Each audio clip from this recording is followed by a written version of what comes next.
दोस्तों, पिछली कहानी में आपने देखा कि कैसे मिट्ठू जग्गा डाकू के आदमियों को चकमा देकर अपनी दादी और गोदा के साथ घर पर आ जाता है।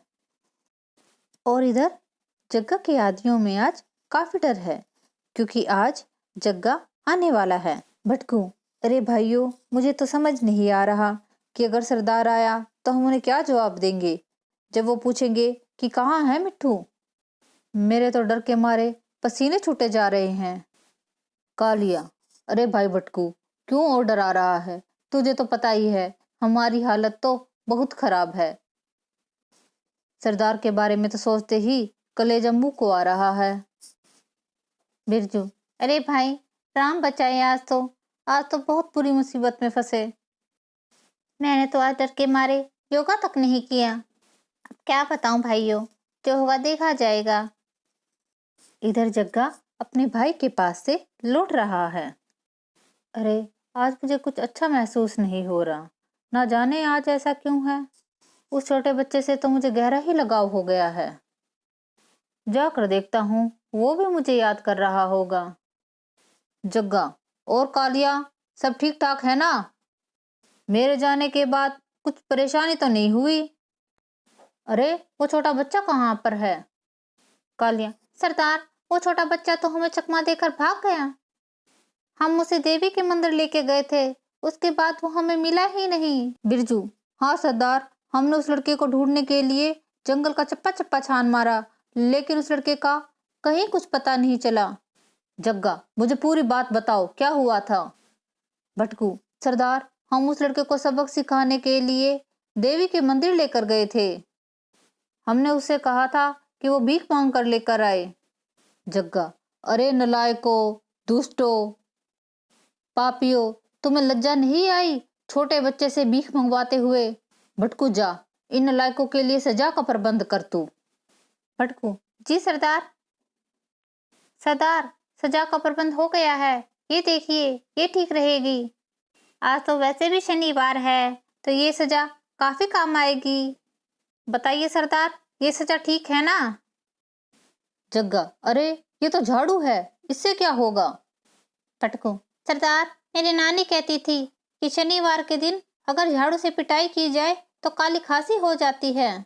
जग्गा, हे भगवान, इससे आगे भी कुछ होता है? भटकू, समझ नहीं आता, तेरी बात पे हंसूं या मैं रोऊं? जग्गा, देख भटकू, सजा इसे कहते हैं।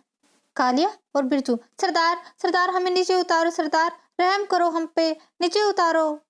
सरदार, आज बहुत हो गया शीर्षासन, अब तो हमें नीचे उतार दो। सरदार, ऐसे तो हमें हर चीज उल्टी ही दिखाई दे रही है। जग्गा, हे भगवान, क्या करूं मैं इन बेशर्मों का? इन्हें तो सजा में भी योगा के आसन नजर आ रहे हैं। और इधर गांव में शीतल, मीना और रूपा दिवाली की खरीदारी करने के लिए दिवाली मेले में जा रही हैं। मीना, जल्दी जल्दी चलो बहन, अभी दोपहर को तो कम भीड़ होगी वहां पर, जैसे जैसे शाम होगी तो भीड़ बढ़ती ही जाएगी। रूपा, देखो शीतल, कितना सुंदर मेला सजा है दिवाली का।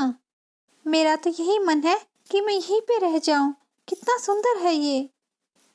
बहुत रौनक लगी है इस बाजार में। शीतल, हाँ बहन, बहुत सुंदर है बाजार तो। रूपा, हाँ बहन, चलो अब खरीदारी कर लेते हैं। सबसे पहले तो मैं ये बर्तन देखूंगी, कितने सुंदर बर्तन हैं ये, पीतल और स्टील के। मीना, तुम भी अपने लिए जल्दी जल्दी कुछ देख लो, कहीं देर ना हो जाए हमें घर जाने में। मीना, हाँ बहन, हम औरतें हैं भी तो ऐसी, एक बार खरीदारी करने लग जाती हैं तो समय का पता ही नहीं लगता। रूपा, हाँ हाँ, बिल्कुल सही बात कह रही हो बहन, चलो अब खरीदारी करते हैं। अरे मैं तो ये पहले कांसे के बर्तन देखूंगी, किस भाव दे रहा है ये भाई साहब। शीतल, हाँ हाँ, बर्तन तो मुझे भी चाहिए हैं, चलो तो पहले बर्तन ही खरीदते हैं। शीतल, भाई साहब, जरा बर्तन तो दिखाना। शीतल और मीना बर्तन वाले को देखकर चौंक जाती हैं। मीना, भाई साहब माफ कीजिएगा, लेकिन आप हमें बर्तन कैसे दिखाएंगे, आपके तो हाथ ही नहीं हैं। क्या आप अकेले ही बाजार आए हैं अपना सामान बेचने? आप ऐसे अकेले कैसे खरीदारी कर पाएंगे? मुनिया, नहीं आंटी जी, मेरे बाबू अकेले ना है, मैं आई हूँ उनके साथ।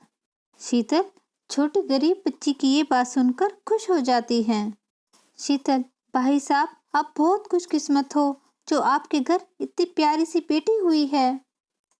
भाई साहब, मुझे ये आप कांसे के बर्तन दे दीजिए और साथ में ये स्टील का कुकर भी दे दीजिए। भाई साहब, इन सभी बर्तनों की कीमत बता दीजिए। मुनिया, आंटी जी, आपका बहुत बहुत धन्यवाद। आप हमारे दुकान की आज पहले ग्राहक हो। हाँ हाँ बहन जी, आप बहुत अच्छी हैं। आपने हमसे सामान लिया, अब हम गरीबों के भी घर में दिवाली बन पाएगी। भाई साहब, जिस घर बेटी होती है वो घर गरीब होता ही नहीं, उस घर में तो भगवान खुशियों का भंडार देते हैं। शीतल, बसंती, ये मिट्टी के दिए कैसे दिए? बसंती, मुझे और रूपा को 100 दिए दे दो बेटा। बसंती, जी भाभी जी, अभी देती हूँ। रूपा, बसंती, जरा ध्यान से दिए देना, ऐसा ना हो कि घर जाके देखे और आधे दिए टूटे हुए ही मिले। बसंती, ना ना भाभी, ऐसा नहीं होगा। भाभी, मैं आपको सभी दिए बहुत सुंदर सुंदर दूंगी। आप भी अपनी बसंती को अगली दिवाली तक याद रखोगे। शीतल रूपा से, देखो बहन रूपा, मुझे तो ये मटकियाँ भी बहुत सुंदर लग रही हैं। बसंती, दियों के साथ में मटकियाँ भी दे दो। अरे देखो रूपा, ये कैसे कैसे कपड़े हैं। रूपा बहन, ये हमारे लिए ना है ये कपड़े, ऐसे कपड़े तो शहर की मैम पहनती हैं। चल बहन रूपा, ये अपने हिसाब के ना है कपड़े, चलो मेले में से कुछ और सामान लेते हैं। रूपा, देखा शीतल तुमने, रंगोली हमसे पहले बाजार में आई हुई है और मुझे कह रही थी कि इस बार मैं ना करूंगी मेले से कोई खरीदारी। शीतल, अरे बहन रूपा, पहले बच्चों के लिए खिलौने देख लेते हैं, देखो कितने सुंदर सुंदर खिलौने हैं। रूपा, हाँ है तो बहुत सुंदर बहन, चलो लेते हैं मिट्टू के लिए। चलो बहन, बच्चों के लिए तो खिलौने ले लिए, अब रंगोली के पास चलते हैं, देखते हैं वो क्या कर रही है मेले में। रंगोली, रंगोली, जी रूपा बहन जी, कहिए क्या लेंगी आप?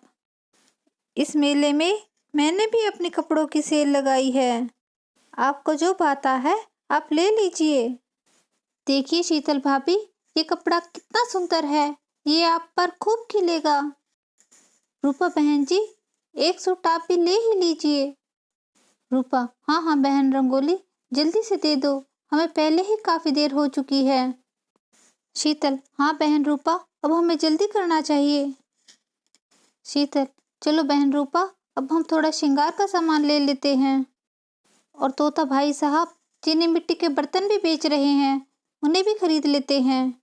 तोताराम, आइए बहन जी, देखिए कितने सुंदर सुंदर चीनी मिट्टी के बर्तन हैं, आप निश्चिंत होकर ले लीजिए, मैं आपको सही दाम लगाऊंगा। शीतल और रूपा चीनी मिट्टी के बर्तन ले लेती हैं।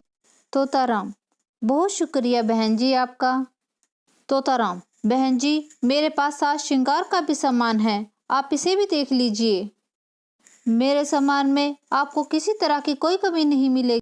शीतल, रूपा बहन, चलो जल्दी जल्दी ये सामान भी देख लेते हैं, फिर घर भी चलना है।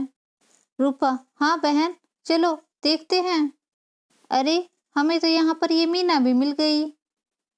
शीतल, तोताराम भाई साहब, इस बार तो आप बहुत अच्छा सामान लेकर आए हो। अरे, ये तो बहुत सुंदर गले का हार है, चुटकिया, पायल, कानों के झुमके, मांग टीका, सब कुछ तो है। मीना, हाँ बहन रूपा, तुम भी ले लो, मैंने तो बहुत सामान ले लिया है। चलो बहनों, अब जल्दी जल्दी घर भी चलना है, बहुत समय हो गया है हमें मेले में आए हुए। तभी शीतल को किसी बच्चे के रोने की आवाज सुनाई देती है। रूपा, बहन, मुझे किसी बच्चे के रोने की आवाज सुनाई दे रही है। शीतल, हाँ बहन, अब मैं भी तुमसे यही कहने वाली थी, चलो चलकर देखते हैं कहाँ से आ रही है ये आवाज। अरे, ये आवाज तो इन झाड़ियों से आ रही है। शीतल झाड़ियों के पास जाकर देखती है। शीतल, हे भगवान, ये क्या? ये तो एक छोटा बच्चा है। शीतल की गोद में ही आते ही बच्चा चुप हो जाता है। शीतल, रो मत बच्चे, रो मत। शीतल मन ही मन सोचती है, अरे किसने छोड़ा है ये बच्चा इतनी कटीली झाड़ियों में? इस बच्चे का तो पूरा शरीर बुखार से तप रहा है। आसपास तो मुझे कोई भी दिखाई नहीं दे रहा। कौन छोड़ के गया होगा इस बच्ची को? शीतल को बच्ची की ये हालत देख आंखों में आंसू आ जाते हैं। तभी शीतल के पीछे पीछे रूपा वहां पर पहुंच जाती है। रूपा, अरे बहन, तुम्हें ये बच्ची कहाँ से मिली? शीतल, अरे बहन, ये इन कटीली झाड़ियों में लेटे हुए रो रही थी। मुझे लगता है कोई इस नन्ही बच्ची को यहाँ पर जानबूझकर छोड़ के गया है। मैं इस नन्ही बच्ची को अपने साथ घर ले जाऊंगी। रूपा, अरे बहन, हम तो इस बच्ची के बारे में कुछ भी नहीं जानते। इस बच्चे की वजह से हमें समस्या हो सकती है। शीतल, हाँ बहन, मैं जानती हूँ, लेकिन मैं इस बच्ची को यहाँ पर नहीं छोड़ सकती। शुक्र है देवी माँ का, जो ये बच्ची अभी तक यहाँ पर सही सलामत है। अगर किसी जंगली जानवर या कुत्तों की नज़र पड़ जाती तो इस बच्ची का क्या हाल होता? रूपा, बहन शीतल, क्या तुम्हें लगता है कि चंद्रो काकी इस बच्ची को अपने साथ रखने के लिए मान जाएंगी? देख लो बहन, कभी ये बच्ची तुम्हारे लिए मुसीबत ना बन जाए। दोस्तों, हमारी आगे की कहानी में देखिए, क्या शीतल ले जाएगी छोटी बच्ची को अपने साथ? क्या अपना पाएगा चंद्रो का परिवार इस नन्ही बच्ची को? ये सब जानने के लिए देखिए हमारी कहानी का नेक्स्ट पार्ट। धन्यवाद।